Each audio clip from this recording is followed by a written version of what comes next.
So today's subject is intros. We're going to say best and worst, and by intros we mean the opening segments of games, anything from FMVs to gameplay segments to tutorials. So, would anyone like to start? Are we doing them in no. like We're by? going to let Gabe talk more this week.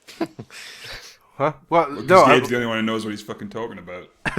Yeah, pretty Well, much. everyone was talking over Corey He's a last time, knowledgeable so one. I don't know. Which is kind of funny.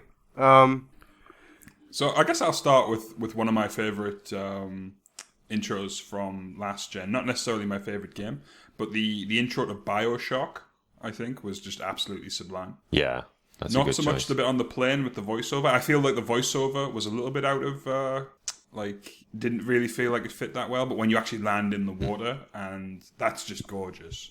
And then you get this nice slow exploration of the beginnings of Rapture, and then that speech by fantastic. Andrew Ryan, just really atmospheric, really sold you on the game concept. I think both of Levine's Bioshock games had wonderful intros.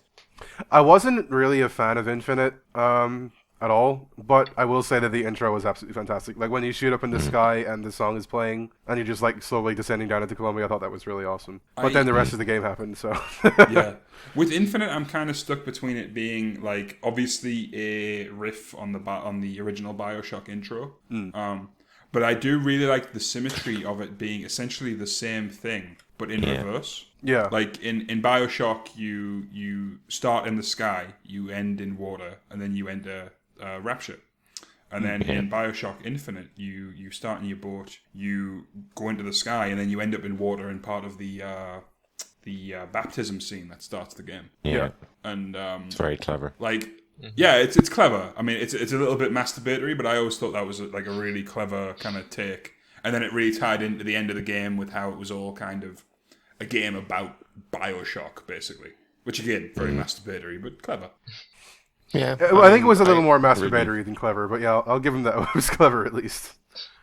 Well, it's not I something love that the like story everyone in will Infinite. notice, I like thought it was especially if great. you haven't played the original Bioshock. You just be like, oh, this is interesting, you know? I Yeah. think if you're playing Infinite without playing the original Bioshock, you're kind of missing out on the point. Like, I quite liked Infinite, but it is a game about how good Bioshock was. Especially considering when you add on the DLC for Infinite, which has another ending that you would need to really have played the first Bioshock to understand. I hated that DLC. I hated Really? it so much. Oh, Yeah, I I know loved it, we man. disagreed on this. I just thought Yeah. they were... I loved it. The DLC felt like it was trying to explain Wait a away minute. a lot of the creative You criticism hated of something I liked? How is that possible? Yeah, it's unusual. Want to work. Well, like one of the other things that like there's a really great critique. I'm gonna plug one of my favorite channels of Bioshock Infinite by YouTuber Matthew Matosis that you should go watch after this podcast, of course, because this is better. But Much. it kind of takes like big. I don't normally take umbrage with like how time travel works in video games because obviously it's not real and you know everything does it differently. But I thought Bioshock's Infinite's especially kind of grated with me a little bit on the whole, like, well, obviously spoilers, but you know what happened. I assume everyone here has beaten it. You know the whole. Yeah, we're not going to do spoilers though because of the audience. Yeah, no, I know. I wasn't going to go into spoilers, but the whole, you know, the whole thing, basically, kind of the whole thing. ground on me. Yeah. I don't know. man, I think- there was a lot of problems with Infinite. It was not a great game. I always think when people get too caught up with like nitpicking over science and things, I think you're only doing yourself a disservice sometimes because you're stunting how much you can enjoy stories for just what they are. Stories. Yeah, I think I was being too harsh on Infinite because I didn't. It That's just not didn't a particularly criticism grab on me you, in the Gabe. first place. I mean that in general, just people who like constantly picking out plot holes and things, and like I just feel, you know, you're stunting your own enjoyment, and that's all. Oh, like you can kind of say that, but it's like it's not. They may not be doing it actively. It may just be like it's so apparent to them that it just hurts. Like, because if it Yeah. is just like a plot hole or just like this doesn't make any sense. This isn't like how Yeah. humans act. Like I have no, There's you know, it obviously hasn't been like, set up for you. But Yeah, obviously everyone's line is different there. You know what I mean? yeah. I mean, There is actually a word for that, and I've completely forgotten what it is. It's not realism, but it means like it doesn't break Authenticity your suspension of or- disbelief. I think it's another thing or- with like narrative dissonance. Maybe. Yeah, and like, there's a difference between being a nitpicky dick, like, you know that Cinema Sins show on YouTube? Where, Yeah. that just annoys the shit out of me. I like it, but it Isn't is just like isn't most of that the kind time of it's just like, played for come on. laughs, though? Some Yeah, of it is, but some of it, like, a lot of they people put it. parrot it as genuine criticism, and it isn't. It's... Well, I remember watching like the honest trailer thing, which is kind of like, I think it's partnered with Cinema Sins or whatever for the Winter Soldier, and it was just like because this movie was so good, but this is a parody channel. Prepare for nitpicking. And there's a difference between nitpicking and like something so egregious to the plot that it takes you out of the suspension of disbelief. Yeah. Mass Effect There's 3. a difference. Mass Effect 3, this is an interesting thing. People go nuts about Mass Effect 3 and space magic, right? In Mass Effect 2, you die in the opening minutes of the game. Fall from orbit to a planet, being burnt to a crisp, and then you get revived. And that's apparently not space. You die and are in a dead coma for 2 years. Literally, Space Jesus is not space magic. Yeah. Dude, it's just medical advances, alright? Yeah. Actually, to be fair, I would disagree on that because they spend like the entire first portion of the game explaining how that all happened, whereas with the whole space magic ending, it just happened and that was it. On that subject, Mass Effect 2, as much as I dislike the game, I was just going to say the same thing. has a Amazing fantastic intro. Oh, like, yeah, I think absolutely brilliant. the Space Jesus thing like fucked the plot completely, and it's one of the reasons Mass Effect 3 ended up being so kind of sloppy. But as an intro to a sequel, just like killing quite a few of the characters you used to, destroying the ship you used to, and just decimating the character you built is really interesting from a narrative perspective. Yeah. Yeah. Really cool. I mean, I hadn't played a Mass Effect game before Mass Effect 2 because I just hadn't really heard of it, and I just went out and bought it on a whim, and I was just hooked immediately, even with no connection from the previous game, because it sold me on the strength of the intro alone, which is saying something, It was a beautiful sequence too. Yeah. That bit where you come out, it's all fire and it's reds and dark and like horror, and then you come out the door and the ship's been breached and it's all quiet and you can see like a big chunk of space and this planet like looming in the background. Yeah, Yeah, that was fantastic. just when I went like, dude, that was awesome. Yeah, I haven't actually gotten around to Mass Effect 3 yet, the actual game. I played a bunch of the multiplayer, but I remember actually I was thinking of going out to buy it like when it was just coming out, and then I saw Gav tweeting about the ending, and I was like, maybe I should reconsider. Oh, the ending is ruinous. Yeah, I felt so bad for you, dude. yeah, I was cannot literally comprehend what they were fucking. thinking. I could not comprehend the emotion I was feeling that I was so upset over something that is essentially entertainment. I just couldn't. It broke my heart so bad. I was like, and man, I've Dude, been maybe through that's some the shit play, though. in Maybe life. that's... So Yeah, I have I some was gonna say. perspective. I have perspective on life. I've been through some shit, but that still broke my heart. And I was like, why am I so upset over a fucking story? Yeah, I didn't even like the series that much, and that hurt. Like, Really? I know Mass I Effect think 3 it's had in its some ways- problems, but it was. Go ahead, Kev. I just think in some ways it's a testament to how well BioWare did their world that people cared that much about it, yeah. It is a fantastic universe.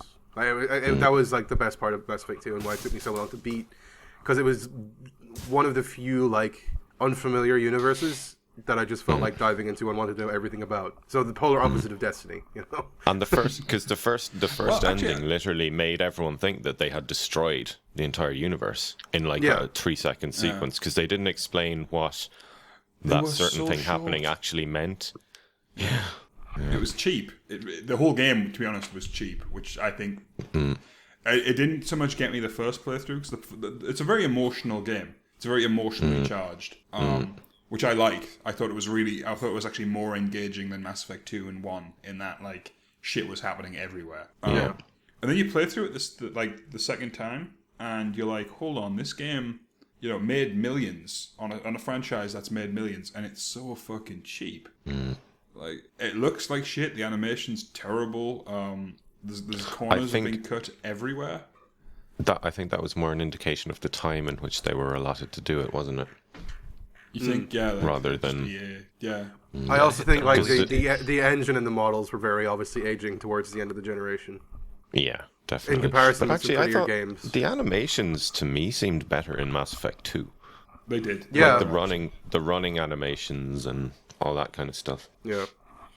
I don't know why they just didn't reuse them. Yeah, it seemed a lot more weird. Like when I played as Femshep, and I never noticed this in the previous games, but when I played as Femshep, and she has the same animations as male Shep, it makes her look like bow-legged. Yeah, She like yeah. waddles everywhere, and like she's got this he like looks ridiculous bow-legged as well, shoulder though. sway. He kind of looks a bit bow-legged in 3 as well. Yeah. So this Well, is- I mean, the first playthrough I played as Dude Shep because I wasn't really aware of. Because you made a mistake. Because I made a Like mistake. me. Like me. Yeah, and I Well, haven't, man, I as love much as I Dude like Mass Shep. Effect 2, I kind of haven't had the drive to go back to it. I just Dude, don't really replay games. Jennifer Other than- Hale just shat all over the male voice actor. Like, Yeah. just from a great To the point where we shit don't even know his everywhere. name. Yeah, it's just I dude, just like them both, man. Yeah. guy who think they were isn't both great. Troy Baker or Nolan North just got shat on. Yeah. So this has mostly been a discussion of endings thus far. Does anyone else have an Yeah, intro they want to intro. add? I'd like to talk about 2 Metal Gear games at once. Oh, here we go. Because I can. It The, can't be Metal Gear 3, dude. Like, I know you love that game, but the intro isn't that impressive. dude, yes it is. Oh, it's God, awesome. it was actually that one, huh? Okay. Do it. All right, I'm just gonna talk about the entire series then. No, go with what you were going with. I You want to knew it was push gonna be me? Metal I Gear will 3. push further. Actually, I was going to talk about Metal Gear Solid 2 instead. I was going to draw comparisons between the 2 intros, but yeah, No, go for it. That's because an interesting line of they're thought. basically the same thing, but almost completely different. Now The you same, but mention it- yeah, I'm talking about like the intro to the tanker chapter, obviously. yeah, obviously. Because the tanker has Snake running along the Manhattan Bridge and then diving off onto the tanker, and the MGS3 has Snake diving out of the plane into the tropical jungles of Russia, which is totally a thing. And I noticed that you can like draw a lot of similarities between them in that even though you're playing as a completely different character, it is a different person in both games. That the intros are almost exactly the same. The way they land and they sort of draw themselves up, tucking their arms in, then standing up, and then taking the mask and the camo off or whatever. It's I just like them both so much because the music is amazing. Metal Gear. Ugh. Well, in I three, can't you talk can even eloquently wear- about it. In 3, you can even wear like a riding mask on your way down. Yeah, you can, and it's great because it like pauses the cutscene and you briefly go into a codec call and Snake says something like, Can I take this off now? It's making me uncomfortable." And it even introduces you as like Jack, and then Jack voiced by David Hayter. Then you take the mask off, and it pans back around to Snake's face, and then it says Snake voiced by David Hayter. Which is a beautiful callback to the famous bait and switch that Metal Gear Yeah. Solid 2 started with. Yeah, because I mean, I like Raiden a lot, but I mean, if I was a Metal Gear fan back then, and I was, but I wasn't really old enough to care. Yeah, same here. I would have been, I probably would have been pissed, but I like thought Raiden. Raiden was interesting. Obviously I missed Snake as a character, but I also thought it was very interesting to look at him from like a third-person perspective. Yeah, it was. Which, like, I don't think the rest of the series really gave us a chance to, because, like, in 4, you were just back to the same Snake, the kind of Snake that gets talked at in cutscenes and doesn't really have a character at all. Yeah, whereas in 2, he's like quite a scheming. Everything he tells you is lies for like the first 3/4 of the game. Pretty much. And even then, like, at the end, he's not entirely honest with you. Yeah, which is interesting because everyone lies to him throughout the other games. Yeah. I Like, guess he's a always prick as been well. the butt of the joke in that regard. Yeah. I'm sure this is going to be the Metal Gear Solid show with 2 silent. Yeah. Well, no, I Gav. wanted to I've not like talk played about those those two because they're like really epic and bombastic. You're diving out of a plane into a James Bond movie, and you're diving off a bridge onto a tanker full of crazy Russians with a giant mech. Those are some cool setups. And then the one in Metal Gear Solid 4, you're in a truck with some dudes in the Middle East that are going to get sent to get slaughtered. And it's as much as I don't really like 4 compared to the other ones, I really like how it's anticlimactic from the start. Like compared to the super bombastic intros of the previous, it starts off true. a lot more somber and a lot less, I suppose. It just in And then general. it goes fucking mental. Yeah, and then you watch a movie for 9 hours. Then there's like zombies and Snake getting microwaved while the guy who shits himself steals his girlfriend. I hated that fucking game. I hated Johnny being upgraded to a main character, but the final act of Metal Gear Solid 4 is fucking fantastic. I love the microwave corridor. I love the Ocelot fight. I love all of it. It reaches this point towards like the third quarter of the game where they're trying to obviously get that Grey Fox moment in with like the noble sacrifices. So it's just people attempting to kill themselves over and over again. Yeah. Well, I mean, they basically repeat the thing. It's just a different cyborg ninja getting crushed by a way bigger Metal Gear. Yeah, exactly. Yeah. I mean, I love that scene as well. I love how like fucking unfortunate Raiden is. You know, in a series full of characters that just like have the most shitty luck ever, Raiden is just above and beyond because he's just he's a brain and a spinal cord, and that's it. What I found funny was he was a much more interesting character, I think, before he got turned into like badass mega robot. Yeah, well, because he was like a non-character in 2, you were supposed to project on him. But once you get into Arsenal gear, he like rejects that blank slateness, and you know he's got like that disturbing backstory of like being a child soldier and you know being the best child soldier and everything. So I don't know. I could talk about Metal Gear forever. Let's move on. We could actually. We should move on. Anyone else got a suggestion? I've got one for my favorite like intro and like sequence. It's Halo on the original, the OG Halo. Oh yeah, because it starts off and it's and you're just like, I don't know, it's like your first time playing a dual stick, like a shooter on like a new console, you know. It starts you off like showing you. Have we not played Time Splitters? Are we that casual? No. Sorry, Time Splitters. Okay, when did Time Splitters come out though? Because like actually, it might be right. Actually, it wasn't. But okay, so anyways, it starts you out and it shows you like it just gets you oriented and like, all right, use this stick to look around, and then it has you go up to like the light things to set up if you want to be like inverted or not. And then it starts, and then it like throws you down the corridors of the ship that's exploding, and it like introduces you to the mechanics really cleanly. Like it's something that happens in like all games now, but it seemed pretty new at the time. Like you know, you have to turn on your flashlight in a dark area, then you crouch under a thing, and then I don't know, and then you're fighting aliens on a goddamn spaceship. So it's kick ass. Come to think of it, like it does. When you're initially looking around with the stick, it kind of sells that as a medical exam. Yeah, it does. Yeah, that sounds like I know other games have done that, but I can't remember if any games did that before Halo. I know Halo 3 did it after you crashed into the Earth or whatever. Yeah, it was like a suit check. Recalibrating your helmet or something. Yeah. Mm-hmm. Oh yeah, and then they also introduce you to the shield system, which is now like employed everywhere, where it's just like you can take damage, you know, but you'll just regen back to full kind of thing. That was such a perfect fit for Halo. Yeah, it like made sense for Halo, whereas it doesn't for like COD or whatever. Military shooters. Yeah. Well, in COD it's different. In the original Halo, you had health and you had health packs that could be restored, and that yeah. Like, when you got shot and you lost health, you just lost health, but you had the regenerating shields. Because the game was all about like 30-second engagements. Yeah. And then obviously your shield regens really quickly, which I think is important when you're doing regenerating health in general. And then you engage something else for 30 seconds. Yeah. Great game. And it just fits the lore just so well, and yeah, makes you feel like a living tank, which is what he's supposed to be. Yeah. Let's just all be grateful the library wasn't the opening level. Yeah. You know, I've never played the original Halo, don't but mind the even library all that much. Even dude, it legitimately gave me fears as a child. Of books? Really? Yes, that is why I've never read.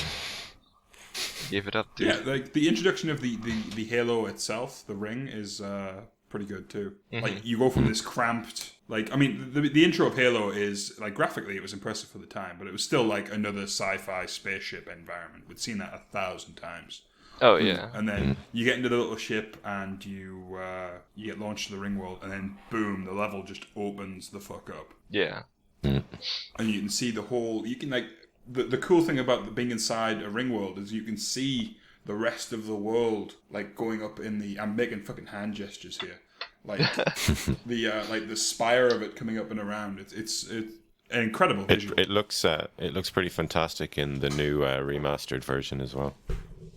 I've been meaning to pick that up. It's I good, went but back it just reminds you that shooters that are the same thing for hours and hours and hours on end. Once you've played one, you've played them all. Yeah. I found like Halo, I loved all of them, but it's not the most replayable game in my opinion. That's funny because I would agree with you, but out of sheer boredom, I played Halo 3's campaign so many times that I just kind of appreciate that was the best it. one though. Yeah, because I remember I spent hours trying to drive a fucking ATV onto like what are those huge walking tanks called? Scorpions. Scorpions. Yeah, I spent hours trying to drive an ATV onto one of those, get around, blow it up, and drive out the back as it was exploding. The goodie tank or the baddie tank? The baddie The tank. goodies are the scorpions. Oh, The baddies are like the spider tanks. Something like that. I love that sequence. Like any game. Oh man, that it's has, great. You know where vehicles feel like an actual part of the world rather than just like a larger character model. Yeah. Yeah. So where you jump on the spider tank and you can run around inside it, and then you blow it up and jump off it, and it just feels great. Yeah, the vehicles in Halo always felt like perfectly natural and like they were actually in a place that made sense.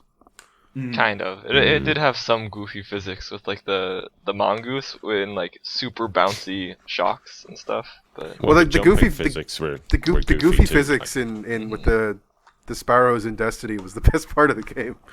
Yeah. They need to add sparrow racing in that. I might consider picking it up again if they do I think that. they added stunts with the last update.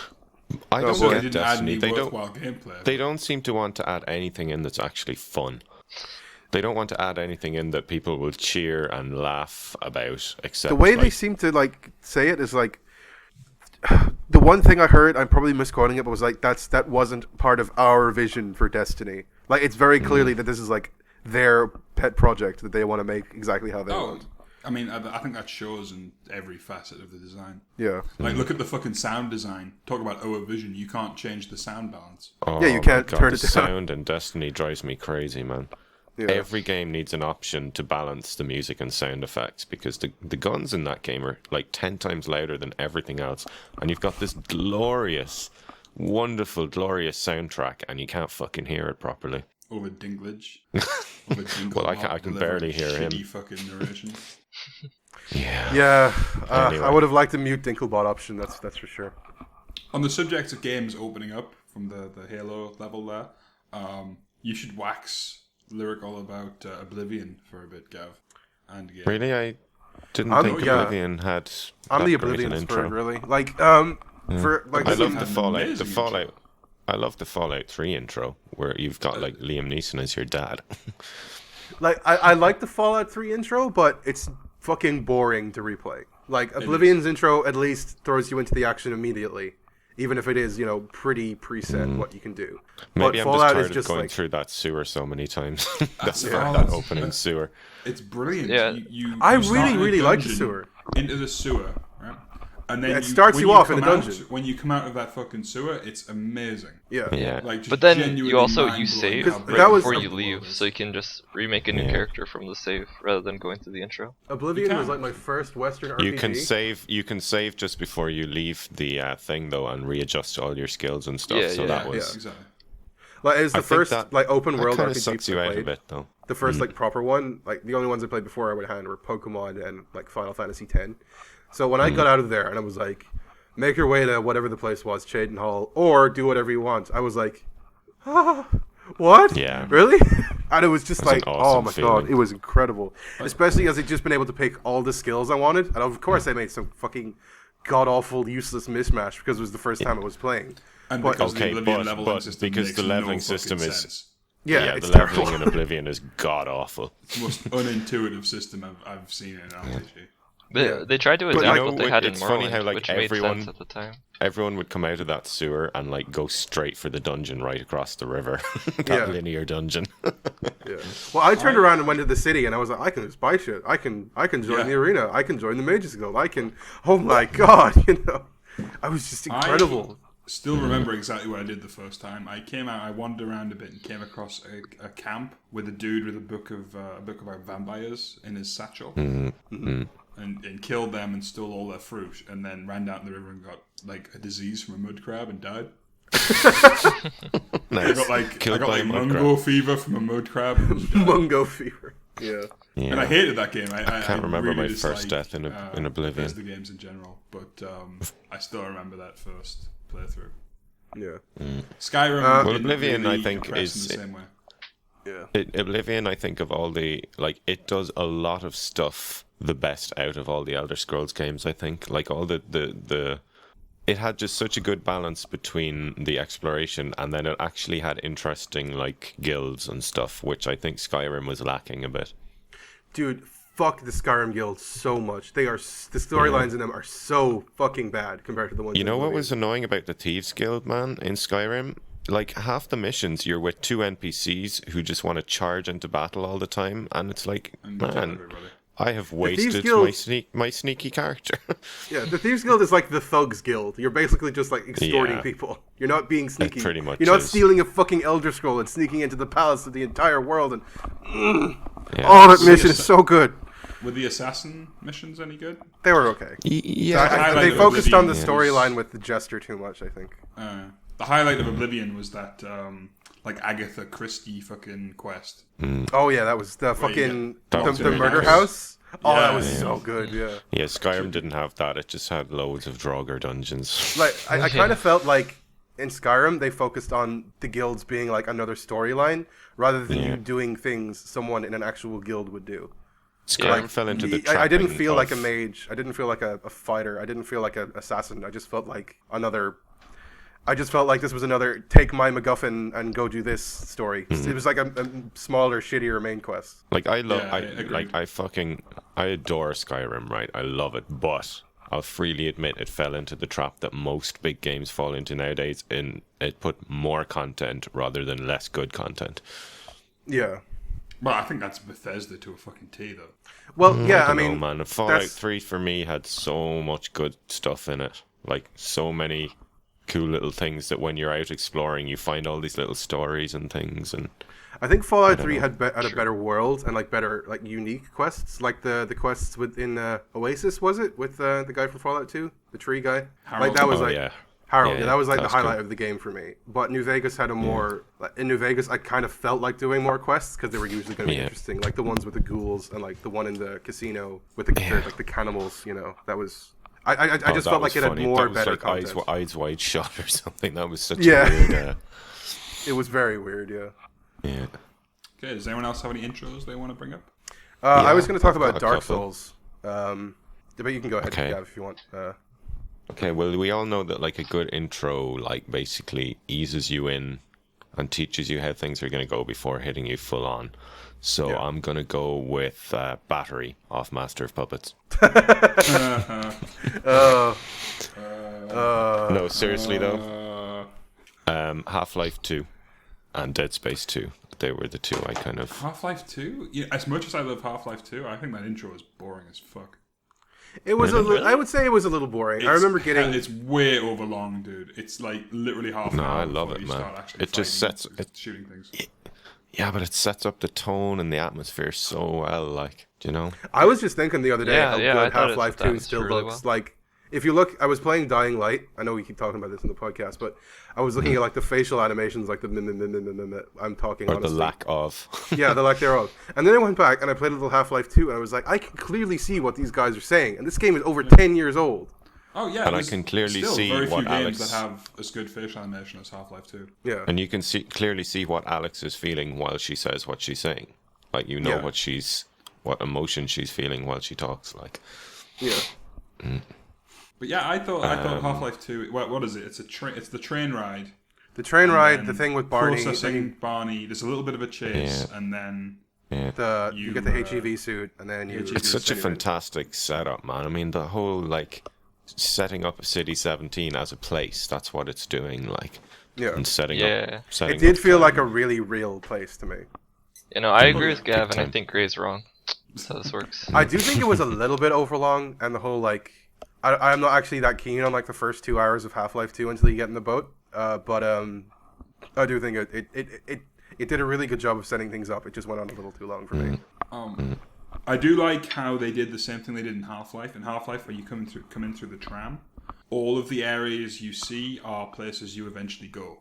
Perhaps not that exact area, but they are like the level palettes that you eventually visit. So you get to see the canyons, you get to see like the sewer area, you get to see the like industrial stuff, and then the labs, and then the game actually works the same way, kind of backwards. Yeah.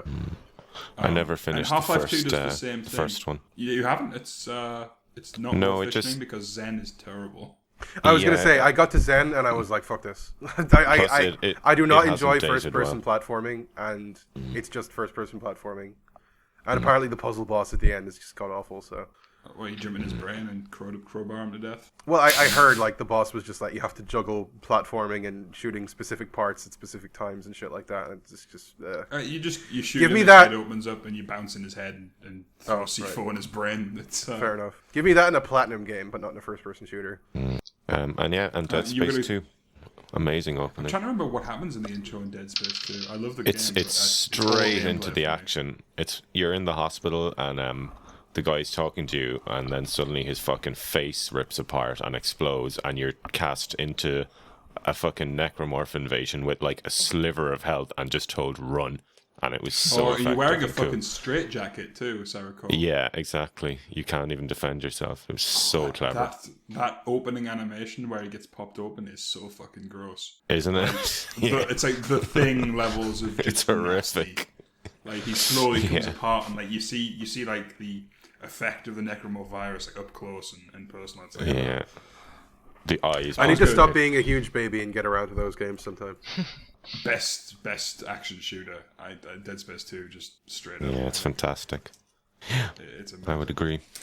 Perhaps not as the atmosphere isn't as good as Dead Space 1's was, but it's far more varied in locale and gameplay.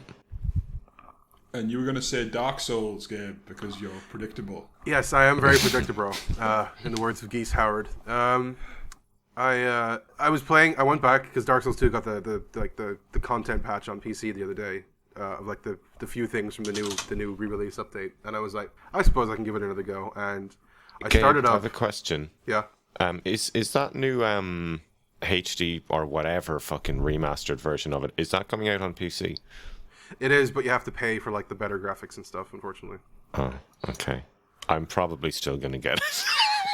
I mean, like it's coming out 2 weeks after Bloodborne, so I know where my money's going. Yeah.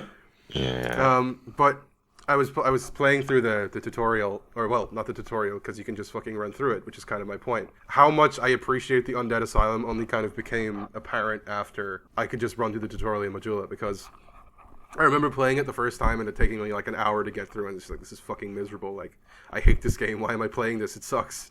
Yeah. Just getting fucking killed and trying to protect myself because I didn't fucking know anything, and that was so frustrating. And when I finally beat the Asylum Demon, I was so happy. And like, I've been playing through Dark Souls 1 again, and I realized I can beat the Asylum in like a minute and a half. Like, literally like a minute and a half to 2 minutes. I can get from the start to the boss, kill him in 30 seconds, and I'm done. And it's just like, that is how tutorials should be. You should be able to get through them as fast as you are able. And I just remember being so utterly enthralled by everything about Dark Souls in my first playthrough. Because it was just so new and so harsh and so different from anything I'd ever played before. And How do you think the intro stacks up to Demon Souls?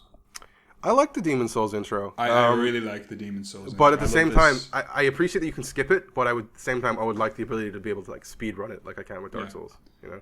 The way you're wading through the water and it's just darkness, and then it and like mist, and then it opens up and you're in like not a particularly impressive level, but just I think Boletaria 1-1 is a much better opening level than opening level brackets than fucking the forest in Dark Souls 2 or the Undead Burg. I love the Undead Burg, but Boletaria is just like it felt like a place I could really properly explore, whereas the other two just felt a lot more linear, I guess. I felt like the Undead Burg just was the same thing but slightly less interesting. I guess. I mean, I think Undead Burg was supposed to be like you said, like the same thing, but it was meant to be like a lot more worn down and a lot smaller in scope, I guess. Like Boletaria had a whole bunch of different things going on. Like it had like a dungeon area. It had The dragons. the dragons, obviously, which were repeated in Dark Souls. It had the bit where you run down there's like a parapet with a boulder that comes after you and can destroy all the enemies and stuff.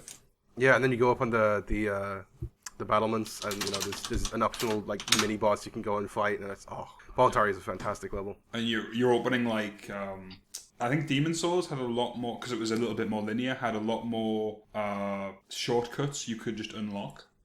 Yeah. I guess they were less meaningful than Dark Souls, because Dark Souls, obviously, travel was a big part of the early part of the game. Whereas in Demon Souls, it's just not. Yeah, because you're going to levels. Because you're going to levels. Yeah. But yeah, the Dark Souls intro, very impressive. That cliff you come out to when you finish the tutorial area. Yeah. Oh, that looks so good.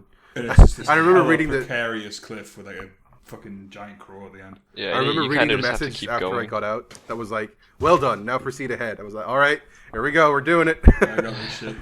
Yeah. And they also have that intro video, which I think sets up the lore in like a really cool way and looks Yeah. really nice. Hey The guys, one do you thing know I what didn't like games about all them- had fucking...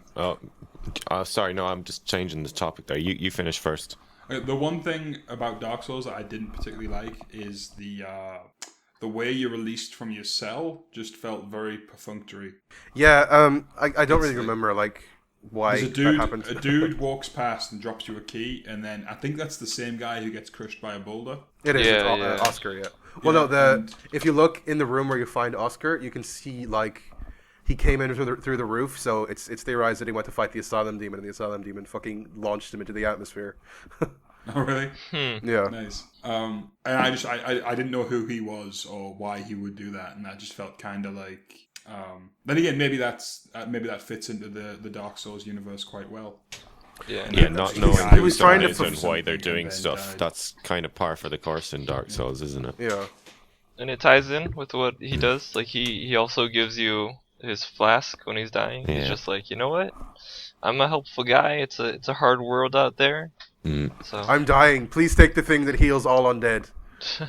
Yeah. So with that, if he's got one of those, then he's undead, right? Why doesn't he just respawn like me? He does. You can go back to the asylum and you can kill him because he goes Oh, home. yeah, but you he's do. like he's mental now. Like Yeah, I that's wish. true. I know this sounds silly from Dark Souls, which is all about mystery and being obscure. But I do wish some of this shit was explained a little bit better. Well, I think I remember reading or watching a video, like one of the fucking myriad Dark Souls videos, that he was originally supposed to be like a second Solaire, or like fill Solaire's role, and that he would accompany you throughout the game, and that if you defeated Gwyn, that he would oops, sorry, spoilers. If you the last boss, then he would like come in and like challenge you because he was supposed to be the chosen one or something, which would have been a bit Revenge That of would the have been Sith. so interesting. Though Yeah. it also would have made the beginning of the game less lonely. Yeah, and I think having a constant companion would kind of rob Dark Souls of the feeling that everyone is temporary, that everyone just comes into your life and leaves, like all the merchants do. The only real companion to have is Solaire, and you see him for like a 20th of the game max. I will add that Great. the way it deals with how companions are kept alive actually annoys the piss out of me. From a completionist trying- perspective, it's infuriating, especially Yeah. fucking Siegmeyer. Like, I have never finished that quest, and I probably never will. Because it works on mechanics that just aren't apparent, like, at all. Like, even if you know what to do, you have to, like, kill so many fucking bugs so he can kill a few of them, so he doesn't kill Yeah, himself. yeah. That drives me nuts. And, like, with Solaire, you have to discover a hidden fucking path before a certain point in the game. Go down, kill a certain number of arbitrary enemies. Otherwise, he gets his Great. brain out. There's a great YouTube channel that just Explains he's all called the Epic lore. Name. I've seen it. Epic Name Bro, yeah, and he explains all the lore and stuff while Go, he's doing if you have playthroughs. any interest in Dark Souls and you don't know who Epic Name Bro is, you don't exist. But Yeah. on the off chance that you do exist, go watch Epic Name Bro because he's the Yeah, best. he's fantastic. isn't he's, there another YouTube video? I hadn't he heard actually of helped. Epic Name Bro. He helps write the guides as well. You know, he knows he's doing his the shit. Bloodborne Like, one as well. Yeah. yeah. Okay, so you were going to move on to a So- different intro, Gav? Yeah, the God of War series, they all had fucking amazing intros. Like, the first game, like, you're literally... It teaches you how to play the game by setting you up against a giant goddamn Hydra attacking your ship. And Yeah. in the second one, the first scene is the Colossus of Rhodes. And in the third one, the first scene is you decimating fucking Poseidon while running up the back of a Titan. It's just so awesome. Revengeance is something similar to that, where being a platinum game and like the previous boss you fought in the previous game you controlled as Raiden was Metal Gear Ray, and of course the first thing they throw at you is a supercharged Metal Gear Ray, as the tutorial boss. That part where the dynamic music, I think, was such a huge part of that game. Yeah. No, And when they you first fucking introduced that. when it kicks in and you hear the fucking screaming rules of nature while you're suplexing a Metal Gear into the sky, and then you jump up and cut it in half. Like, yeah, this is actually pretty fun. Yeah. We should call this the Dying Alone podcast / Gabe's Metal Gear podcast. Gabe creams himself about Metal Gear. I am. That's me, Gabe. Concubine and Metal Gear fan. The music in that game was wicked. It was really, really good. Oh, it was fantastic. It's just a shame you didn't beat it because the music gets better as it goes along. Because like the last two boss fights, it's not a shame I didn't beat it. It is, dude. It's such a good game. The last boss fight is like a rite of passage, man. It is. I watched the last boss after you talked about it on YouTube. I watched it and it was funny. It was it's so good. It's if you were a Metal Gear fan and you have a sense of humor, it was amazing. Because he was like, he just summed up everything that was wrong with Metal Gear have a sense of humor. He was just like, he was every villain. Have a sense of humor, Greg. He was every villain crammed into fucking Kenshiro's body with a fucking crazy senator head on him. Fucking best villain. Where like Raiden's like, how the fuck does any of this work? And he's like, nanomachines. So. I just loved it when this like he fucking bust open the Metal Gear and it started feeding him nanomachines and Raiden was just like, you have got to be kidding me. And that's when it starts to get really goofy too. Yeah. And he fucking balls him up and kicks him and says, "Don't fuck with this." And then there's like a crowd cheer. It's fantastic. Play this fucking game, guys. It's really good. Play Metal Gear Rising: Revengeance if you're not a fucking casual like Gav is. on another intro, Kingdom Hearts or Kingdom Hearts 2. Never Didn't play them. Didn't play. You know those CGI intros they have that are just absolutely fantastic.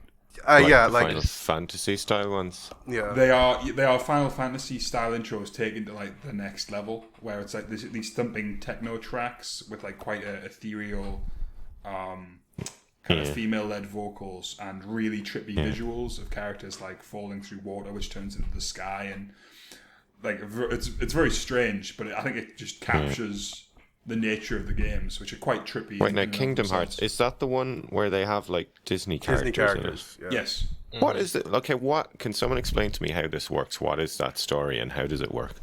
There I don't are know. multiple worlds. Okay. And is it a Disney game? Did they make it, or did they just license the characters? With licensed Disney stuff, and it mixes like the various Final Fantasy characters and I think various Square characters with Disney worlds. So there's like different worlds with different aesthetic designs and stuff. So you go to like, but do they interact? Yeah, they do. And Mickey Mouse is like king of the universe. It's a very strange game, dude. Speaking of lots of different worlds and cool intros, Planescape Torment. When you wake up on a slab and you've no idea who you are. That's a pretty cool intro. I really want to get around to that. Fantastic, actually. Now you mention it. It's really slow and full of fucking dialogue, but and then you come across like zombies, and the first zombie you got has like literally the first zombie you talk to has more dialogue than most of the quest descriptions in most games. Yeah. The intro on the subject of Final Fantasy stuff, the FF10 was like absolutely incredible to me as a young kid because it just had so much detail put into it. Not even just the FMV stuff, because like the opening FMV where they're playing Blitzball and the rock song was playing, and that was just one thing I really liked about that is it had like pretty. It had a metal track instead of the usual kind of J-poppy or orchestral shit. Yeah, it had this really like not super heavy, but by Final Fantasy standards, that's like Meshuggah type shit. Yeah.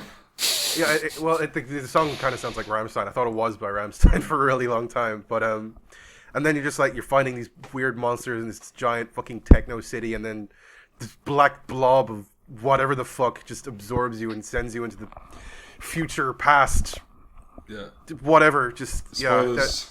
That game is fucking stunning looking. It's like just as you get a handle of what's going on in the intro, like of the future world, it's like well, fuck you, we're sending you somewhere else. Yeah, And just that I adore that game. I really need to get around to playing some other Final Fantasies, but it's just it's amazing. Like the FMVs and stuff in that game are 10 is totally so is actually my favorite. yeah. It's mine because it's the only one I've played. But playing it this year on the Vita after last year rather after not playing it for maybe 10 years, it was the one game from my childhood I hadn't touched since I played it the first time. It was just a really wonderful. It's aged really well. Like it has, the turn-based combat system. I still think is one of the best implementations of a turn-based combat system. Yeah. If you ignore the not so great lip syncing and the few obvious scenes that are just abysmal, the writing. And the entire protagonist. I mean, he's pretty goddamn annoying. Let's face He's it. by far not the worst Final Fantasy protagonist though. Squall is way I worse. think Cloud is Squall awful. infinitely more irritating. That's not saying much. Yeah. Cloud is a giant pile of shit too. Cloud is Lightning fucking awful. Infuriating. Yeah. Anyway. Right, Corey, you haven't made a suggestion yet. You said Halo. Halo, yeah. I also Portal. That's a pretty obvious one. Portal doesn't very really well have done. an intro. It just kind of Portal? happens. Like, Well, yeah, a lot of that's people the thing, would it's say just- it gets Portal you in 2, which has a much more elaborate intro. Intro-y. I think the intro to Portal is perfect. It's you locked in a glass box. Well, if you're talking about the very first room, yeah, that was brilliant Yeah. because it just totally set the scene immediately. Yeah, with, and with you nothing get but like a toilet the and a flavor. weird alarm clock playing goofy music. It just sums up the game perfectly. And then it just gets you right into puzzles. It's just it's like a slow build, and just it's just slow build through the entire game. And I don't know, dude. If you And consider that slowly entire realise game an there's intro, something wrong with the it's AI. Like it gets slowly but surely more and more weird until you realize there's something quite terribly wrong. And Yeah. the way you can see the office windows, and some of them are cracked or broken, but you're like, what is going on here? yeah. Arkham Asylum, another brilliant intro. When you're How's that one? escorting the Joker through the asylum and he's taunting you and stuff, and then how they reuse parts of that intro later in that clever sequence. I think my That was biggest actually gaming brilliant. sin is that I have never even as much as touched an Arkham game. Oh yeah, Dude. Oh, I I have think them sitting Asylum's in my really Steam good, library, and I I mean, haven't you're played it into yet. stealth games, aren't you? Yeah, I'm into stealth games and I'm into Metroidvanias. So Arguably, I don't know why the the fuck I haven't best played them. stealth game from last gen. Just Yeah. I think you'll really, really enjoy them. But just make sure you play them in the correct order because, and don't play Origins. Yeah. yeah. My little Origins brother was come on, berating Origins me for not is- playing them. Origins Dude, it's is shite. all right. It's not that bad. There were some good levels in it, It's like the one where you play as bollocks. Joker. It's the same thing but worse. No. I thought it was like a 6 or 7. I didn't think it was that bad. A 5 for me. Really? You got Arkham City as a template, and Arkham City, one of the best games of last gen. And it's we're just going to make the same thing, but we're going to reuse all the assets, but we're going to make it infinitely worse. That's just what I heard. I don't know. It Man. was I didn't play- like Arkham City. play I Asylum. thought Asylums were peaked.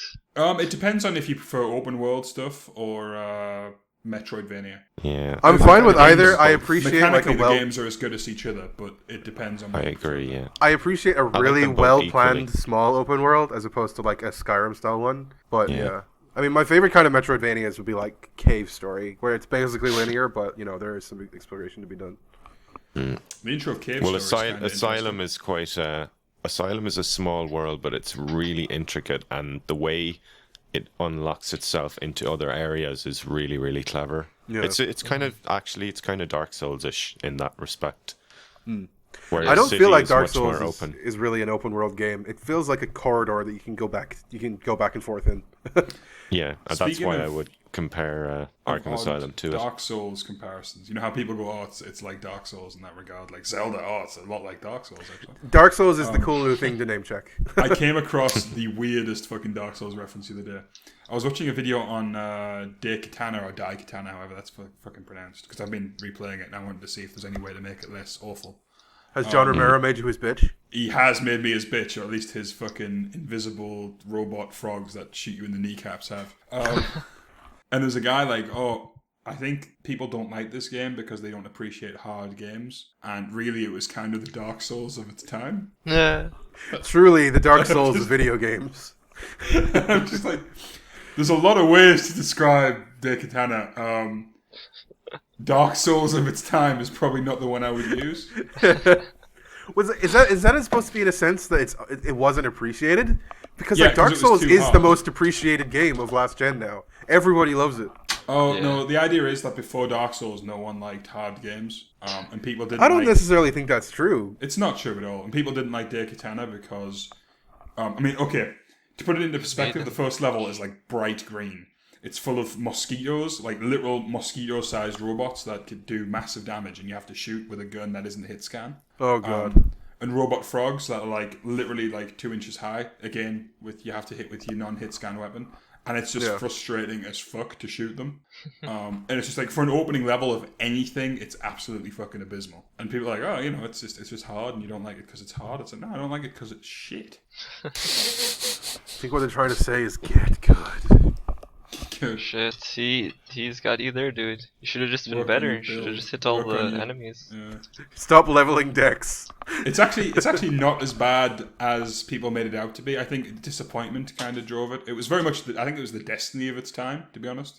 Rather than the Duke Nukem Forever. But yeah, still a bad game. Alien Isolation, another great one. Really, really cool intro. It was in that you woke up and you got to relive the beginning of Alien. I didn't like the way it cut to third person like cutscenes for stuff. I haven't played it, but I watched a friend of mine stream like the first 3 hours or so, and I appreciate how it really like put across stuff like steadily getting more and more uncomfortable until shit just hits the fan really bad. Well, it takes hours for that fucking alien to turn up. Oh, I know, yeah. But Which is pretty cool because when it does show up, it's absolutely fucking pants-shittingly terrifying. Oh yeah. yeah. I remember playing through it. I'm like, is there an alien in this fucking alien game? And then when it does turn up, it's like, oh, actually, I think I liked it without the alien. Just checking bins for the Yeah, alien. because I found that the period of time waiting for it was way scarier than when it actually starts attacking you and insta-killing you. That, to me, then it just became fucking dude. frustration fest. It's so good. It's so much better than the other games that have done that insta kill shit because your ability to hide is far more nuanced and interesting. Yeah, but I hid an event, and it just somehow knew I was in the vent and reached in and fucking killed me, and I was like, no, I'm done with this game. Yeah. It checks, it looks around for things, and it can sense you when you're close. Yeah, but I felt there's such an element of random luck to that game, and is it going to turn around and see me or isn't it? And then you There get is, unlucky but I and think it does, and I'm like, that's nah. important. I know me and not Ian were for me. hiding in a fucking closet. That's a free one if you want to make jokes. But and I'm like, Ian's like, we were taking turns like on and off the controller because we're both pussies and we're afraid of scary games. Wow. And he hides in this closet, and I'm like, dude, he's wise to your bullshit. And the alien comes and looks through like the eye slots. And then it like wanders off, and he's like, "Nah, I told you, we're fine." And then it turns around, and, like rips the door off, and we're both like, "Yeah!" Fooled you. And that was like pure random chance. It wasn't like something I programmed. It was just like it obviously has like a percentage chance to check certain hiding spots. Yeah. And if that wasn't the case, it just wouldn't have happened, and it was just a great moment. And sometimes you have to die in horror games for it to be scary, I think. But I think sometimes when you die too many times, it stops being scary and starts being annoying. Once you've died a few times, all the horror of it's gone. Dara O'Brien made a joke about that. About Metal Gear Solid like that, like every time you die, Here we also, go. fucking Otacon screams Snake, but I die so much. He'd probably just say, Snake, come on. You know? I was more referencing Dara O'Brien than Metal Gear for once. However, the thing about Metal Gear is, So another intro that's pretty legit. Donkey Kong Country. yes. It just starts. It shoots you out of your apartment. You check a little doorway. You go in there. You see someone stole your bananas. You just fucking leave and get shit started. Start killing creatures in the jungle, stealing their bananas. Is The this Donkey Kong Country games are like my favorite platformers. Like 1 and 2 especially. I think they're like the pinnacle of 2D platforming for me because they're hard as fuck and they just work so well. I found feel them so right. kind of floaty, to be honest. They are I replayed floaty, them but that's quite kind of recently. that's kind of why it works for me because like the jumps are really precise, so you kind of have a tiny bit of leeway to make them with the floatiness, I guess. Mm-hmm. You really need to like. The, You really need to kind of like respect the control scheme, I guess, if you want to get results out of it, which I kind of appreciate. But the Super Nintendo one to me felt actually easier than the Mario games. I don't know if I've got a bad memory on that one, but I think Mario games had like a more gentle curve, whereas Donkey Kong was just like the first world is easy, Donkey and then Kong it just throws you in. brick wall. Yeah. It's like original Rayman, like hard, where it's Oh, you get two Rayman. levels of like, okay, you know, this is the game, this is how you jump, and that's like, fuck you. Yeah. One I wanted to bring up was just for how like it sets everything up really subtly, but it does it like entirely is Silent Hill 2. yeah. Where it just like you. Okay. Yeah, you start Greg, off, this is My again one Greg, where weakness. your opinion is just not allowed on this game you just at all. you start off Just and you're just like sounds. Have you ever finished it? No, How far did you get? not very far at all. Oh man. Dude, don't go like back and fucking play Silent Hill 2. To be honest, I do have the HD version, which I've heard is fucking garbage. Oh, dude, that's not No, even no, that's no, not no, even no. a thing. That's Go fuck back the and HD get version. your PS2, man, and play it. You start off. It's just like you don't know anything, and you walk out, and you just the plot is just like you just presented with it. Like my wife is dead. My wife has been dead forever, but maybe she's here, and that's it. That's just what you have to work off, and it has like the fucking fantastic music and the look over the town and everything. It's just That is the I most mean, beautifully detailed urinal I've ever seen. yeah. I didn't know anything about the game when I was coming in. It was the first Silent Hill game I'd played, and I was just like, I have got to find out what happens. I was just hooked for the first second. Assassin's Creed 2, that was another good intro. That bit It's where you a climb me, up the Mario! church with your brother. Actually, Assassin's Creed 2 is one of the genuine, like, here's your family, they're going to get murdered plot setups that really works. Yeah. You're given enough time to really like and bond with these people before they're taken. And Yeah. you could see it coming, but I don't think that really mattered because, well, I don't know, I saw it coming anyway. Oh, yeah. It was you pretty saw it coming obvious. a If they mile introduce away. like a vulnerable child character, they're going to die in the next half hour easily. Or a noble father. Yeah. Yeah. But that intro scene, you know, when they climb up the church, they have the race, and then it pans out over the city, and the Assassin's Creed titles come up. As Jesper Kidd, man, his music is it's incredible. Like, and that scene just still gives me goosebumps every time I see it. It's so good. It was very good. You It was know a what's great really game. weird? You know what's really weird about Unity? They don't have any music playing while you're exploring the city. I think it takes a lot away from it actually, because that's always Maybe been they one of the didn't have strongest time to write parts. Maybe, yeah. One thing I liked a lot about Far Cry 4 was like the dynamic music, or not the dynamic music, just like the chilled out music when you were exploring, because Yeah, it's awesome. it Isn't wasn't something I'd go and listen to, but it was Yeah. like it really fit the scene perfectly. It felt Yeah. like Elder Scrolls music, but tuned for like Nepal or whatever the fuck you were supposed to be. Yeah, tuned for like a party with a bunch of hippies at like fucking 4 a.m. when they're all coming down. Well, I don't mean the music in the car. I mean the music like that's played atmospherically when you just like when you're in a village or something. But yeah, the music in the car was great as well. Kind Did of any of moved you to that. play after a year or Soul two. Blade on the PS1? Do you mean Soul No. Calibur? No, I mean Soul Blade, sir, which was the first one. Oh, I'm sorry. No, I didn't. I started with Soul Calibur too. And or Soul Edge if you live in the UK. Possibly the greatest FMV intro of all time, in my opinion. Which I'm going to put in here. Ding. The What, plan your is I'm opinion? actually going to... This is a video, isn't it? The actual video, yeah. The idea is I'm going to like add in a lot of the intros to run while we're talking about them. Yeah, that sounds So good. keep naming them so he has to go and play all these fucking games. More. Let me think on top of that. Final Fantasy VII, like fantastic intro. Yeah, it's really Absolutely good. hideous by even the standards of a year later. But Yeah. just the way it pans down, like you start. I with this love, beautiful shot like- of the city and it pans down to the train. Umatsu is just the man, but I fucking love the bombing mission opening theme. Just the music is what's keeping me going through that game because I haven't actually played it. And Yeah, it's. I'm great. playing through it right now. It's fantastic. I was when I played Final Fantasy VII for the first time last year. I was quite surprised at how there was this really long segment in the game with no checkpoints or save points, in which if I hadn't have been careful with my health potions, which I had been, but I would imagine a lot of players weren't, and could have actually saved themselves into an unwinnable game at that point. And it was where you first kind of get out and go and sabotage that office building, you know, when you first get out on the road. Yeah. And I was just like, man, there's no save point been here for like nearly a whole hour. There was some if you had... very weird in the Shinra building. There were some very weird stretches of gameplay with no saves. Yeah. Yeah. And then if you had started that segment with, say, only 5 health potions, you would have been screwed. Would have been saved into an unpassable game, pretty much. You would have had a cure materia at least, wouldn't you? A hoo-wah-wah? You would have had like a healer or something, at least. You have Eris at the time, so you can always just grind to get her limit up with Healing Wind, I think. Christ, I've played this game in years and I still remember that. Still. I don't think you can ever get stuck. Yeah. But you can put yourself in a You can't situation get where you like have to Resident grind. Evil stuck, but yeah, you can get stuck in an unfun situation, definitely. Yeah, definitely. Let me think. I was never much of a SNES. I mean, I had a Genesis, but it was back when I was really, really young. And I don't think a lot of the early game intros are really that worth talking about.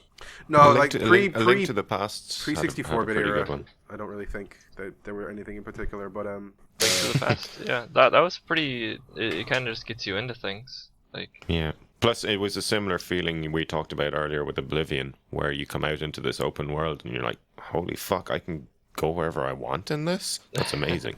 yeah. To a much smaller scale, obviously, but at the time it was the biggest one. I really loved the intro of Wario Land 3 on the Game Boy Color. That's it. Here we go, the esoteric shit. But just like, it just felt like, you know, it's just like, you go into this weird world and you're just like, the setup is just like, help me out. You can keep whatever treasure you want. And you're just like, yeah, okay.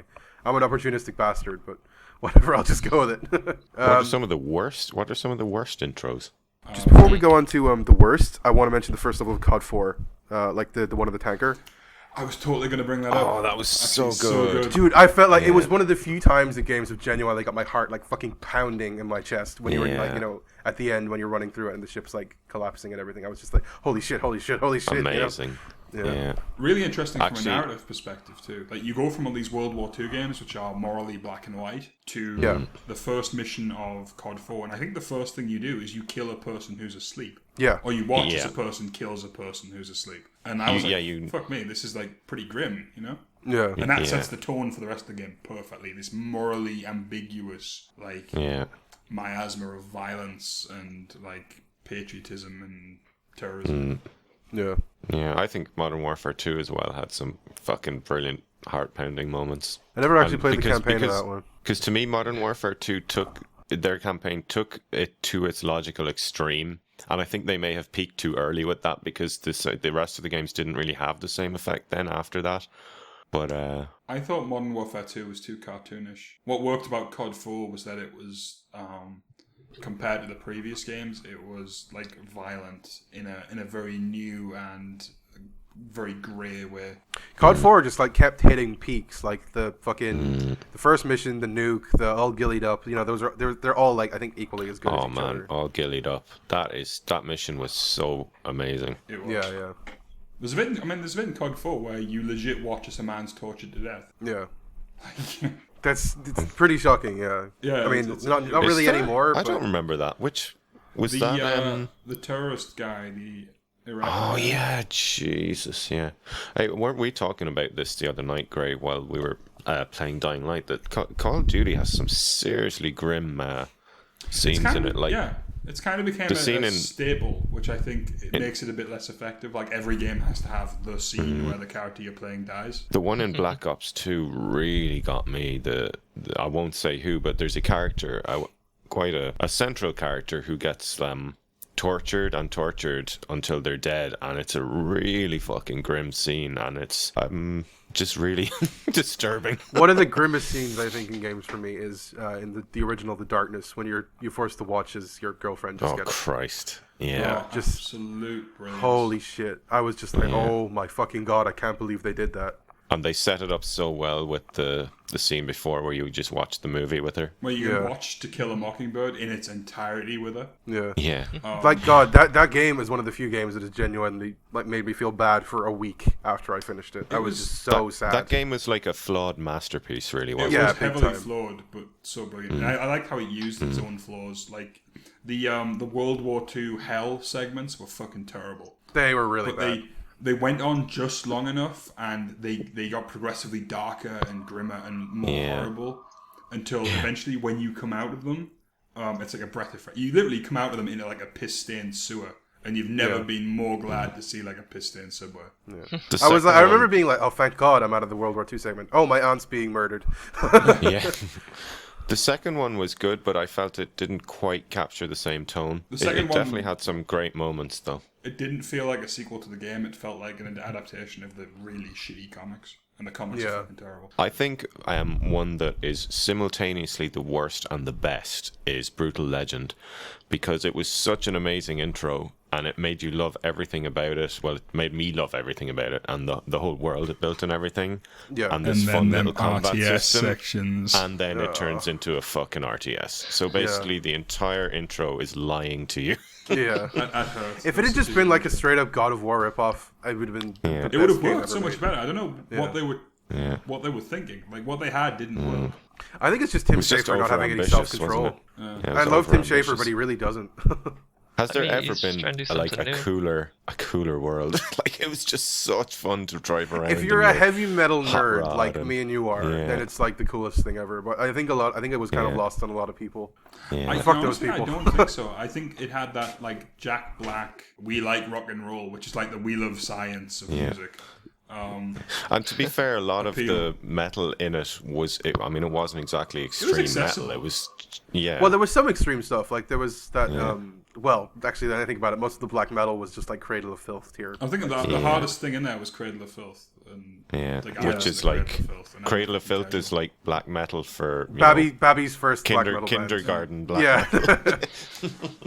What else think, had a Speaking bad? of great intros, sorry to go back to positive again. The last Sorry to go back to positive. Wow, it's grey going back to the positives. Last is of one Us for the is books. crazy good though. like the last. I mean, I Yeah. think the actual opening hours of The Last of Us are overall not the best part of the game. They're a bit like slow and boring. But There's that a little actual bit too much intro walk faster, Joel. Yeah. is fucking amazing. Yeah, how they set up the world and just like pull your heartstrings.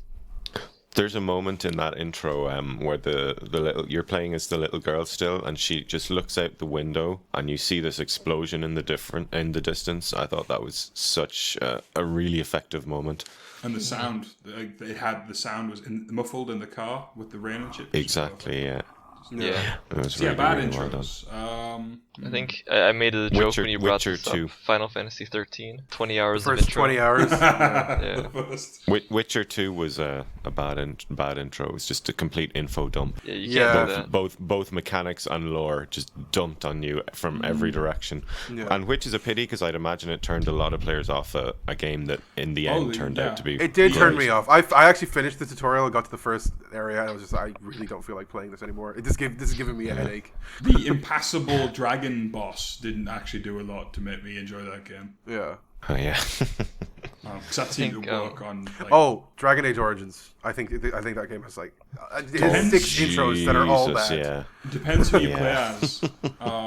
It doesn't. No, it doesn't. They're all You bad. still have to go into the fucking fade no matter. Yeah. Yeah. The human intro is actually really interesting. It's like they siege a castle and shit. Yeah. I thought the elf intro was like the most tolerable one, and even that just fucking. That is what puts me off getting into the game, because by the time the intro is finished, I'm already sick of it. Yeah. Oh, the Ostagar bit, which went on forever, Yeah, and it should be skippable. Like when you go to play the second time, it should be skippable. it should be skippable. I'm just gonna go ahead and say the worst intro is anything without a skippable tutorial. Unless the tutorial can be like done much quicker in itself, then you can fuck off.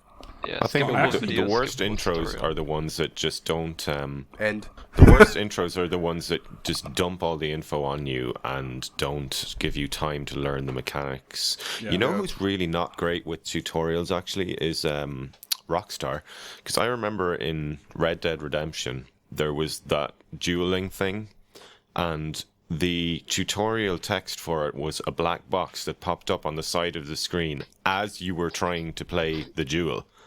So you're That's trying just to that's read the- that and do yeah. it, and then you never see the tutorial again. So for that whole game, I had no idea how to do the gun duels. Well, the problem with Rockstar is the entire game is a fucking tutorial. Yeah, that's what they do. They do that black box pop up for everything. It's just like here is information. You have absorbed this information. And the game's like 20 hours long, and for the first 15, you will still be getting tutorial pop-ups. Yeah. They don't. They never just sit you down for 5 minutes and go, "Here are the main mechanics." In fairness, I think that's okay in a game where they consistently drip feed you mechanics, but it's still not, like the best way to do it. Yeah. Games are getting a lot better nowadays, though, aren't they? At their tutorials, and I think Revengeance has a really good tutorial. It's such an art form that it doesn't, other than the Blood parry Dragon. explain thing. Blood Dragon. Oh God, fuck Blood Dragon. That wasn't funny. That intro was amazing. It was the long tall Sally bit was great, but the bit with like the actual like unskippable dialogue boxes is like, yeah, the main character's getting frustrated. Isn't it so funny? No, it's fucking frustrating. He's right. Oh no, I thought it was funny. I really thought it was well done. Yeah, Revengeance tutorial was really nice in that it was a callback to the VR missions from previous Metal Gear games. And we're on Metal Gear again. Jesus, Gabe. Yeah, okay. We're going to have to put some kind of moratorium on the Metal Gear. My bad. Moratorium on Metal Gear. You know what intros I like are like the walking tour ones where you get to where you're still playing the game, but you're like getting a little tour of the universe as being like, the intro to Human Revolution, where you start off in like Adam's girlfriend's office and they walk through the building. Yeah, there's kind of incredibly exposition. I was about to say but I actually kind of hate that intro, but I like the fucking one. I like that kind of intro. Really? I just didn't like that one's unskippable. Let me explore and walk around at my own pace. Don't take control of my character and move me forward while I look around. It just drives me nuts. I don't know. I think that can be bad for like immersion, because if it's going too slow and like I can move, like I will jump around, I will run around, I will like act like a child because it's That's your not moving fault. at the correct pace. You know what I mean? Like, I love it when like freedom this, because like a you can't military control colonel yourself. or a super important scientist is trying to have an important conversation with you, and you're just running and headbutting the coughing machine. Yeah. Like, I don't think that detracted from Half-Life 2 too much. Like, people are talking to me and I'm like throwing fucking coffee cups around. Yeah, I'm fucking wrecking their office. Well, doesn't Eli? There's one clever scene where Eli does react to everything you do. I don't remember that one. It's like when it's On that note, in Deus Ex, where if you go in the women's bathroom in the intro, not the intro, like the second intro after the first level, your boss like calls you out on it when you go to see him. Like, I'm not going to mention Metal Gear. I'm not going to do it. I like that in Mass Effect 2 as well, when Edie calls you out for going into the women's bathroom. It's like, that is the women's bathroom, Commander. Well, I suppose it worked. that happened differently in for Revenge. Deus Ex as well. Yeah. The original one. Yeah. Another tutorial or like beginning that's like both good and bad is like all the Pokemon games, because like they get started kind of quickly, but it like the text scroll is so slow in all of them that like making a new file, which like you don't do that often. In all honesty, you don't like you keep your Pokemon because you only have one save.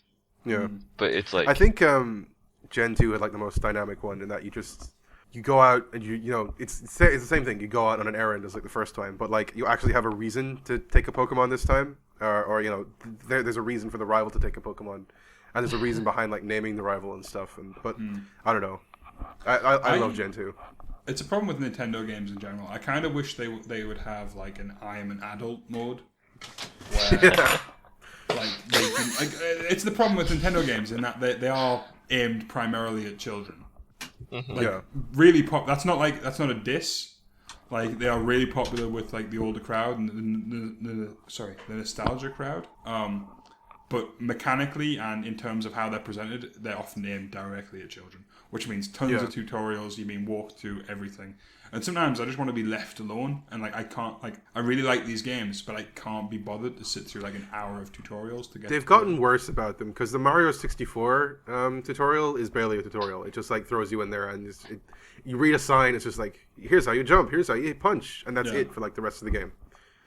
You know, it just gives you the basic stuff, and you figure it out yourself because you have an open world to like do it in, which I really like. So, guys, Galaxy isn't bad in that respect, but there's more intro to Galaxy than I would like. Yeah, there is. There's a lot more. Journey. I mean, I think Journey is pretty much the second perfect game after Tetris, but that intro, I really liked it as well because it's so mysterious and it doesn't patronize you. Journey annoyed the shit out of me, man. Really? Of course it did. It's supposed to be all relaxing and shit. You know and what? there's- Of course it did. There's missable fucking collectibles in a game that's about relaxing. Like, how the fuck am I What? supposed to relax when this prick-faced co-op douche has gone to the end of the level and I can't collect all the doodads? Well, just Dude, stop how am I following him. supposed to relax when this co-op douche is like trying to hold me back and like not progressing in the level? Is it just you playing it wrong? I've been stuck with you every time. Great, you were definitely playing it wrong because there's nothing in the game that says you have to follow the co-op douche. Like, You. nothing. I want to collect all the stuff, and this guy's like going around doing everything. I don't want, like... Can you turn off the co-op stuff? Because fuck people. Of course you can. Yeah, of course unplug your you can. stupid machine. Yeah. There's a little Jesus plug thing in the Christ, back man. that connects it to the goddamn internet. I saw this is what drives me nuts about Journey. I think I Oh, got great, the you're going into wrong fucking DSP territory here. Why can't I unplug the internet? Yeah. So I see a collectible thing, and then I saw like a hill, and I went up the hill, and it ended the level, and I can't get the collectibles thing. And I'm just like, can I restart the last level? No, I can't. Do I have to restart the game again? Yes. Fuck this. And But that's the same in every fucking You are the game worst ever. type of person to play games with. He actually is. dude, I actually am. As I someone who's played legitimately games am. with him. I He drag is, man. courage. He got us killed so many times in Resident Evil 6. Although, to be fair, we had a great session on Dying Light. Hey, we should tell the audience about our cool Dying Light experience, man, with the bridge. It was a good game. Is that only like 2 people, or is it? Is No, it's up to 4 people. It's a great 4. co-op experience. We should You know totally what? We play should it. then. go. We should go and play that right after this podcast. That sounds good.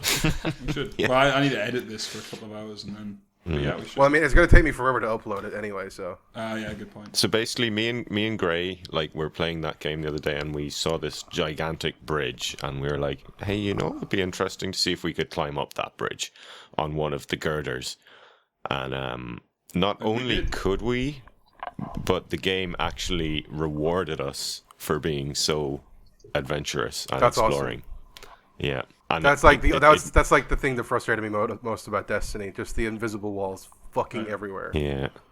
Oh, there was no. But we, the game, we went the game actually kind of gives you a pat on the back and said, "Hey, well done, good thinking outside the box. There, we're going to give you a hell of a reward for this." That's awesome. Now, unless there's a later mission where it's I think there is, dude. 'cause part there of is it or something, There's a thing where you can 'Cause sleep there was- up there. yeah. But you never know. It was still cool that it let us access good it fun. so early, and Okay, bad Yeah. intros. We've been ruminating on this for like half an hour, and I genuinely can't think of one of the ones I listed. And even those were like abhorrent. Well, it's kind of like you said earlier, where you don't play bad games, and games with bad intros generally are bad games. I've played I bad just think games, but any it game that wasn't- dumps all the info on you at once is a bad intro, and I think it doesn't happen so much more anymore because they're just getting better at designing them nowadays. You know, it's not like Yeah. in the old days where you had to read the fucking manual. yeah. True. Yeah, because it's like there's so many like materials out there, and like everyone goes to school for game design, and like it's so produced, like so many opinions. You're not gonna like you'll have some boring ones and like some derivative shit out there, but it's not gonna be as bad, you know. Yeah. You know what type of intro I really hate? The one where you get all the mechanics dumped on you at once, and you get like the full power character. Oh yeah. And then Oh yeah, right fuck away. that. That is like awful. Darksiders does it. Metroid does it, but it's not as bad in Metroid because generally the controls are the same as the previous game. Yeah. God of War 2 did it as well. God of War 2 did it, and that always Remember the Lord of the Rings game on PS2 did it, the second one. because That it's really supposed pissed to me be. It's supposed to be like that Mega Man X intro, you know, where you see the character you could be, and then you Vile slowly Earth get to Zero, level up yeah. and become that. Yeah. Except when it's you, it just feels like, oh, I've lost all my powers, now I have to regain them. That feels like you're on a fucking treadmill. Yeah. Yeah. And when they do it multiple times in a series, it's like you're on a series of fucking treadmills. Yeah. It's so hard to explain, and it is weird because they do it so to introduce you to the game kind of, but it's like Well, there's better ways to do it. the reason they do it is because they think the game isn't going to be fun without all of the mechanics in it. And I think Mm-hmm. a good game should work. Like, you should be able to start your game, give the player like one mechanic to work with, and that should be fun. They should. I think like test the that inverse and then type add of another intro is like the opposite of that, where it's just like they start you off like seat of your pants, like one like no health, no armor, one clip in your gun kind of thing. You know, I think that's like a lot more exciting and engaging. You know, because it's just like, absolutely. all right, I have to get shit done now. You know, like RE5 did that really well, I think, because it's giving you like one clip and a bunch of zombies streaming at you, and you realize immediately, okay, I have to fucking run now, and I have to be very careful. Yeah. I think that's why 6 didn't work as well. 6 gave you too many tools in the beginning. Yeah. And it felt like there was no I kind progression. of love that. I love that when the first weapon you get in a game is just your pistol, and you have to make your way with that for a while until you can scrounge an assault rifle or something. I don't know. There's something really satisfying about just starting off with your little pistol. Oh, yeah. That's one There's of a my favorite reason- parts of Half-Life as well. Just like the first time you get a pistol, and it's like, okay, now I'm actually fucking equipped to deal with the Combine, and you get it, and Yeah. as soon as you get it, there's two guys you can just shoot right away, Yeah. and you feel really Yeah. fucking powerful. Yeah. Plus, it's a cool pistol as well. It's really satisfying to use that little It is. white pistol. The USP Mac, I think it matches, isn't it? Yeah. People complain about regenerating health and like health pickups not being a thing anymore. What actually really gets me about new shooters is weapon progression. Like the problem I with kind COD of is like there is- weapon progression more than leveling up, but Yeah, I don't know. There It is feels no like I'm weapon getting more progression attached in to the modern weapon. games. Yeah.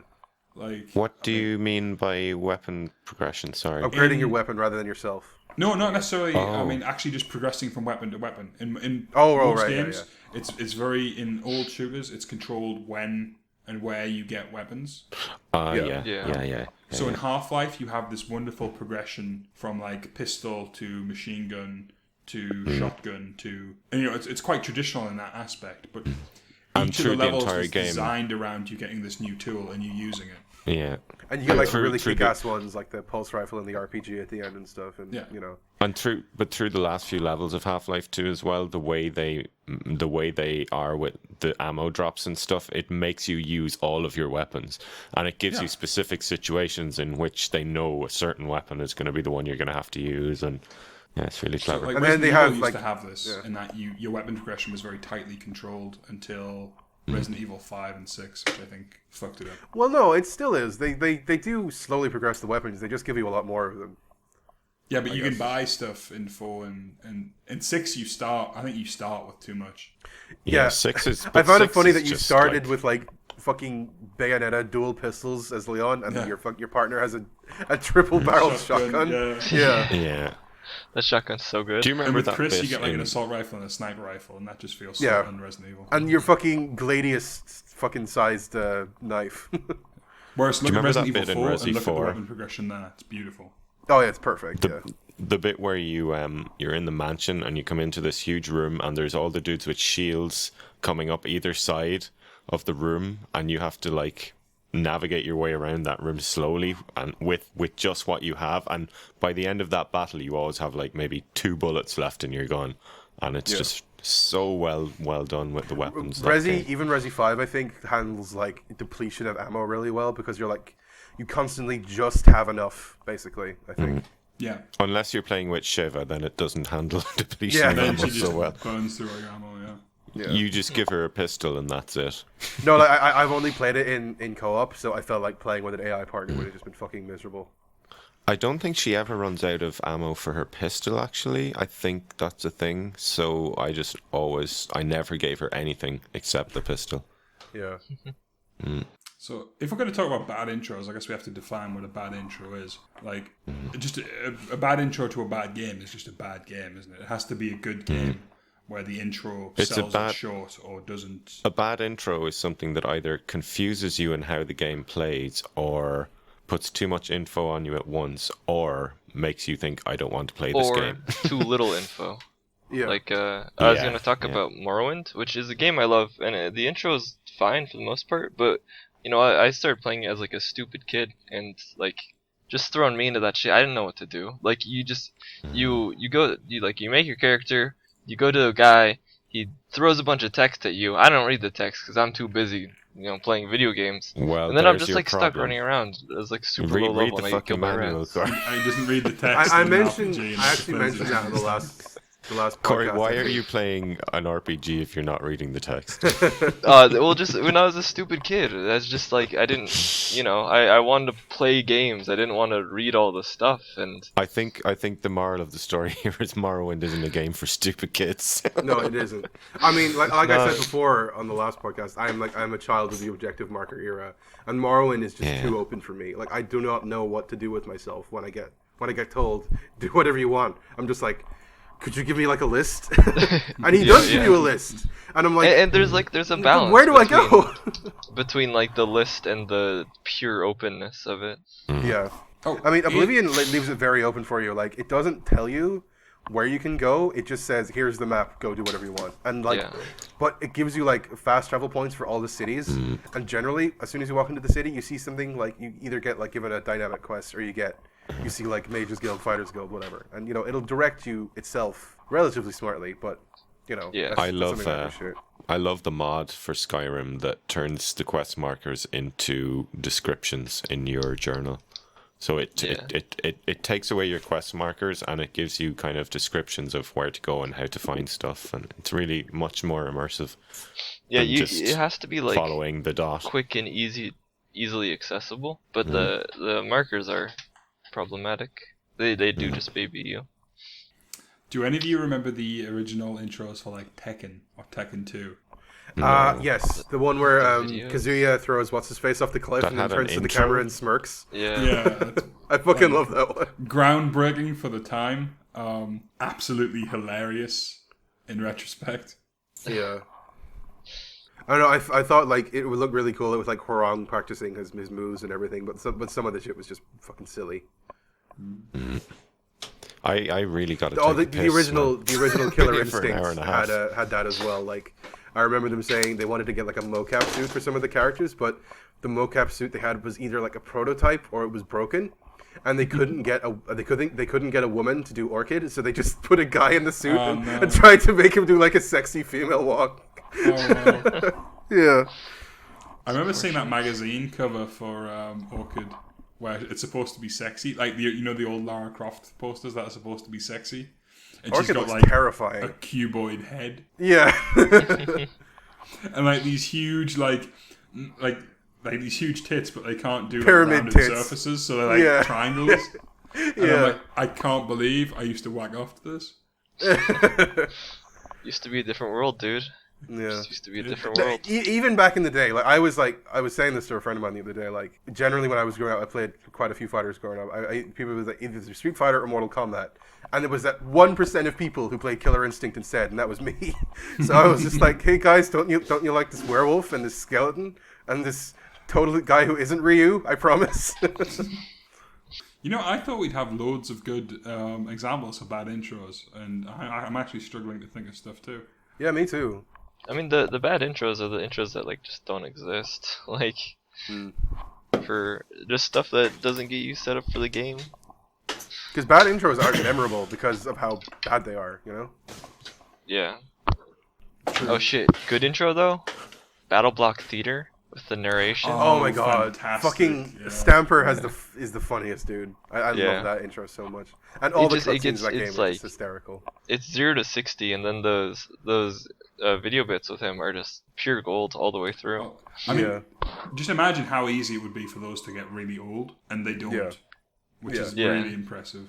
But yeah, I think we've pretty much reached the end of the. This was going to be a shorter one, and it's going to end up longer than the other one. Yeah.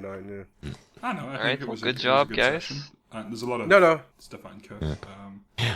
That was fun. I think that So flowed a lot better Should than we? the other one. Are we gonna say goodbye and end it, or Yeah. Or are we just gonna casually just drop off? Let's just cut it off at the end without saying goodbye.